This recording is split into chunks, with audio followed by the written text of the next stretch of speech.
On the Fringe with Dan RadioStyle. Hope everybody out there is having themselves a great day. We're going to talk about something that is going to be considered crazy. I'm going to call it crazy right out. But I'm also going to say, what if? And I've got a lot of evidence that would suggest this what if is not only a possibility, but a strong probability. I think we've got some protections in place that a lot of us did not quite realize we had in place. And this was done right in the open, right in plain day, right in front of the deep state. And they knew this was coming all along. And I think that's where a lot of frustration for many of us, myself included, after this election happened and the state of the affairs and the way things are. And a lot of us just felt very deflated because we saw what was happening. And without spelling it out, we saw before our eyes what was actually happening. All the things that we had heard about, all the things that people had talked about, we were seeing it unfold. And we were perplexed. How could this be happening? How could you not know? How could you forsake us at this point in time? I felt the same way too. And I think the reason why it seems like there's this calm, people talked about 10 Day of Darkness. I don't know if you remember that one. 10 Days of Darkness. Now, oddly, if you look at the calendar, 10 Days of Darkness, if you choose Election Day to start counting and go the next day is 1, you actually end up on Friday the 13th being the 10th day. Friday the 13th. First thing I want to call out. 10 Days of Darkness, I think, started on Election Day. Or at least the following day, right? You'd count 1 the following day. That's the way I did it. That got me to Friday the 13th. I thought it was coincidental. And really, it was the day after the election. That's where the clock really began, right? Because we didn't really know what was going on, and all of a sudden we started seeing. So what are they doing? What am I hinting at? Well, one of the key things that we were reminded in the intelligence drops, and I want to point out the date because the date is very significant in my mind. Back in 2018, now March 6th was the second post, but the original post, 765, was back February 15th, 2018, a long time ago. I think intelligence drops started happening, it was late October, I believe it was, of 2017 was the first drops. So obviously in the low numbers. Now let's look at them really quick. Once, just watch the water. What the hell? A lot of people thought it was Three Gorges Dam because there was issues going on with that. Then we had this whole story in here. They reposted Watch the Water and basically said, hey, be strong, Patriots, great little, post, just a reminder. Then this one though, 847, which was posted March 6th. This one had some very interesting significance to me now when I had a chance to relook at it. So we see here, obviously North Korea and some Chinese officials, and I don't really know who all these people are, but it's pretty much North Korea and China is my guess. Very interesting, sunny, picturesque background as well. But what they talk about in the post is very, very interesting, or at least the resharing that was done. He says, water. Why is this event big? What does it signify? Why is NK, North Korea, out of the news as the world turns? Makes me wonder if they were tied into this ballot printing that was going to happen, this way that they were going to try to help manipulate votes. Not sure, but this is some of the speculation. And I'm not going to get too crazy off, don't worry. But this was the stuff that said, watch the water, and it's very interesting how China, North Korea, and just the way everything's played out, the way Biden is very involved with China and wants to be friends with China and thinks Russia, when in reality Iran, Russia, China, and a whole slew of other places are really problems in the big picture. So we're leaving out some of the scarier ones, and this is part of the picture. Okay, so I had this shared to me by my little brother, and we've got a BQQM, which, looks like a boom, right? But talking about the potentiality of election fraud. Now, this post was really interesting and really got my gears moving and got me investigating into this. So I've got some information to follow up with this. Please don't just go, oh, it's been debunked. Nah, I don't think so. If you've been following for a long time and you know the term watch the waters, you probably understood it to mean the Three Gorges Dam, but it was never referring to that. The watch the water intel refers to the watermark on the official election ballots. The original ballots are also registered on a QFS blockchain to prevent fraud. I'll explain more. 12 states were targeted. The National Guard has been deployed to 12 states: Alabama, Arizona, Pennsylvania, Colorado, Texas, Wisconsin, Tennessee, Washington, Virginia, Delaware, Illinois, and Kentucky. And they are now counting the official ballots. We will discuss. The Dems fell right into the trap of this sting operation, and Trump has it all. Fraud will be exposed for the world to see. Fraud will be exposed. I have more info, I promise. And isn't it fancy how the amazing Justice Amy was confirmed right before the election so that she can rightfully take care of business of election fraud? Oh, and this is only the beginning of the epic times that lie ahead. So, did Trump win by a landslide? We're going to see when the official ballots are finally counted. So I was like, oh, okay, well, let's start digging into this a little bit. So again, I want to point this back out one more time. This was from CISA, which is Cybersecurity and Infrastructure Security Agency. I want to point out just the bottom portion, the physical ballot section down here. So they talk about ballot styles, ballot paper specifications, and ballot watermarks. So ballot style codes, most ballots have proprietary style codes such as timing marks, code channels, or QR codes. If the codes are not recognized by the voting machine, the ballot is rejected and an election official manually reviews it. So they've got specific QR codes, right? Now, ballot paper, it's got very specific paper. This paper has got a specific thickness, opacity, blah, blah, blah. It's very easy to test. They can shine a light through it. They can weigh it, and it can figure out a lot of things. So also, another thing that can be very tricky because certain types of paper can only be gotten in certain places, and if you don't know exactly what that is, it can be very difficult to recreate or forge a ballot. They also have these ballot watermarks. So some ballots have watermarks indicating that the ballot is authentic. Watermarks are exceptionally hard to reproduce. Now, the thing I want to point out is they talk about, is there an in-person equivalent for this technology that, again, was meant to, by the Cybersecurity Infrastructure Security Agency, this was meant to secure mail-in ballots. So from the mail-in ballot side, we've got some codes. I want to talk about some things that are fun about codes. You can take a big, long, crazy, like alphanumeric number, right? Like AAB712165, right? Like when you type in those little Google codes and stuff, and they got those crazy passwords, right?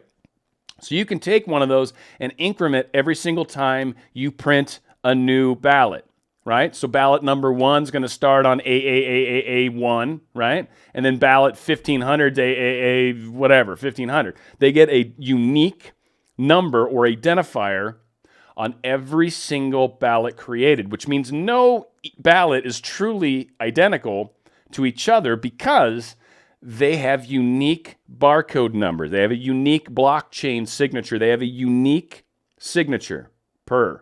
Now, if you're to take something that's unique, say it happens to be that 1500th ballot, and say you grab that ballot and start shoving it through a Xerox machine, even though you've got the paper right, even though you've got the watermark on the paper, another problem stands out. And that is the fact that now all of a sudden you've got like 16,000 ballots that have the same 1500 code. You suddenly realize very easily and digitally, it's quite easy to get software that can figure this out, that the same ballot has been used multiple times. Maybe in multiple places, maybe by multiple people. And it begins to demonstrate a problem, or maybe ballots that were not officially sanctioned. So from the mail-in side, interesting. Now from the in-person side, well, what's really interesting, and they talked about this, and this was back in August 17th of this year, 2020, all right? And we'll back up here in a second. We're jumping all over here time-wise, kind of. But earlier this year, you probably remember the Democrats got freaked out, mad at Trump because he was messing around with the post office. He was stealing the blue, the whatever those things are that you shove the mail into, right? Those blue things. Yeah, he was stealing them. They were showing a picture of a truck with a bunch of those on there. So the whole thing was, won't mess with the USPS. Well, anyway, at that time, the U.S. Postal Service had filed a patent for a reliable voting system that would use blockchain technology to improve the security and transparency of the election results. The patent proposes sending voters a unique code in the mail, which they can then use to verify their identity and cast their vote online, and then storing that information on the blockchain to ensure votes aren't tampered with, according to the patent application. Now, just to cover it real quick, one thing that covers blockchain, or one thing that's important to understand about blockchain, and this is from a dhs.gov site, and I'll scroll to the top here in a second, I just don't want to lose this place. But a foundational characteristic of a blockchain is trust. Blockchains have digital signatures and use keys to authorize and check transactions and positively identify the initiator. Once recorded to the chain, a blockchain record cannot be deleted or manipulated. New blocks may only be appended, which means once you've got the original record, it's got a specific blockchain at that point. You cannot delete that record. That record is there, period.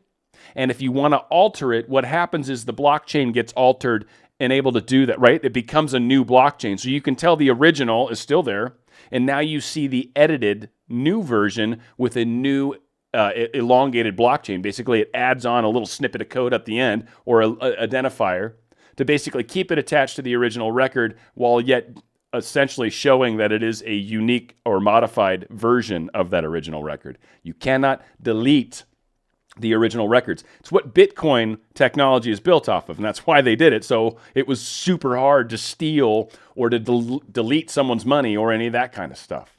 So they dug into this, and I'll show you the top of this. This is a 2018 Public-Private Analytics Exchange Program. So the dates that I saw when I went through the bottom of this put it around mid-year of 2018. Now, when we were looking at the posts back here, these are in early 2018, very early 2018. So I'm like, all right, well, this whole thing came out after he'd already posted this. So somehow something happened prior to this time frame to where the intelligence people might have been able to say, hey, be on the lookout for watching the water, right? To have some sort of esoteric, crazy thing and drop that then. So it had to have been before that. Well, what's interesting is when we look into this Forbes article that talks about this technology being started and put into motion, what they say here is the USPS Office of Inspector General, the OIG, encouraged the post office to start looking at the benefits of blockchain technology back in 2016. 4 key uses for blockchain outlined in the report: financial management, device management, identity services, and supply chain management. So a whole bunch of cool stuff was coming out of it. And there's also a reference to an initial patent filing by the USPS made in 2017. 2017, the initial patent was filed. The first post, February 15th of 2018, is significantly after that. So it's interesting that there's already information that would imply that this process was up and running. Now, one thing to keep in mind is I do think, without a doubt, the 2018 was a test. They already had a lot of this, I think, in play, because this whole article is basically mid-2018. The elections would have been later in 2018, correct? So that implies that that was really the first test of it. So they've already been through this once. This isn't their first rodeo, if you will. So this was something that they were able to test once on a full-scale election, a decent one anyways. I think some important seats changed, so obviously it was a pretty good election, but it was midterm. And now they went into the 2020 elections knowing full well what was going to happen. Now, here's the patent for this particular piece of software / solution. It's really a bit more complex. And it was filed February 8th, 2019.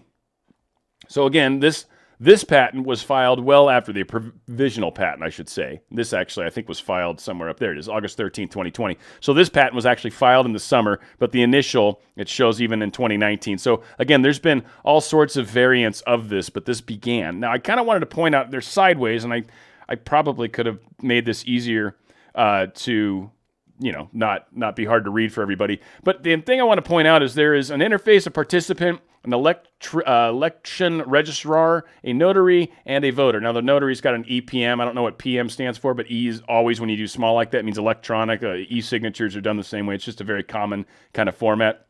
So what we've got here is a software solution that had multiple levels. Now, this is the in-person voting thing that I wanted to kind of talk about. Now, in California and I think many other places, the ballots have barcodes on them.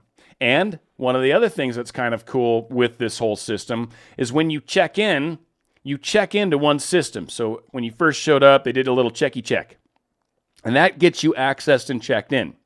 Now, once that happens, essentially the software clock starts running. And you do all your stuff, you fill out your check boxes, hopefully not with a Sharpie, right? But you fill out all your check boxes, you do your thing, and then you walk over to the little scan machine, right? And it scans it into the little ballot box where they can recount it if they need to. And they're, look pretty tamper resistant to me. I didn't have a chance to kind of get sneaky, right? I'm kidding, I wouldn't. But, I was there and I saw it and I was like, oh, that's pretty cool. So that all being said, little barcodes. Well, these barcodes kind of attach things back to you, and they have unique data. And once again, there's a lot of factions that tie into play, and it's you finally finishing your process. So you had your check-in at first in the software, and then the scanning is your check-out. Now, there's probably a setting that you would go when you're looking at data. I've spent years looking at data. It's one of the things I love doing. So you would be really curious about anybody that checks in, say at one point, and then maybe finally votes. And if that took longer than, an hour, 45 minutes, if the time frame is longer than that, well, these are records you'd flag to look at. And if that number is significantly higher, well, that would be weird too. And to the converse, if you had stuff where people basically checked out but never checked in, that would be a red flag. So all of a sudden now you've got data with interesting data points because of voting, because of blockchain, because of these barcodes, because of data points contained within these ballots. They are now able to kind of pinpoint things back to who actually did it, whether things were fraudulently created, such as copying, going down to Kinko's and getting lucky and grabbing the right kind of paper and grabbing your one ballot and making 1,000 copies. Well, you're going to create 1,000 of the same one as your record, which interestingly might be tied to you, or when they look at those 1,000 duplicates, it might be tied to someone specifically. Now, that's the interesting thing. Where did these voters come from? Where did these extra ballots come from? Where did they get the actual ballot that they maybe made copies of? We're going to find out. There's lawsuits happening all over the place. But there is technology in place for this election in a big way that was meant to protect us from some of the shenanigans that seem to be playing out. That's why there's lawyers getting involved, and that's why lawsuits are happening. Both sides don't trust each other, and I think a lot of people right now are not sure who to believe. So I wanted to let you guys know there is something that is there that I think should give all of us an enormous amount of hope. Do me a favor, share this video. YouTube right now is not very happy with me for probably any number of reasons. I think it's just because anybody that's talking about this stuff they're kind of frowning on. But that being said, if you can share this video, that's huge. I just think this is important information to remind people of. It gave me hope. My little brother's awesome. Thank you, brother. He really came through on this. He's been sending me some really cool stuff. And boy, this is just, for a lot of us, right? This has been a tough little bit of a challenge for us to get through. So stay strong, stay together, stay united, understand that they saw this coming. This isn't like a, what? Oh, I never thought they'd do that. They're like, oh, finally. Like I almost feel like they're hoping it gets to certain points quickly so then they can immediately begin the legal process. And once the legal process happens, official counts start happening. And official counts don't happen by these closed-in rooms with people that just want to do the counting themselves. Official counts, like they talked about, happen from National Guard or happen from bipartisan groups that do the counting rather than locked in, silence, secured. You can't come in here. You can't get within 30 feet. No, that kind of stuff's not going to fly. So even if you got to wear a full face bubble, they'll probably figure out a way to be close to the people that are actually counting the votes. So have faith, have hope, have love in your hearts for sure. Where we go one, we go all. It's on the Fringe with Dan RadioStyle.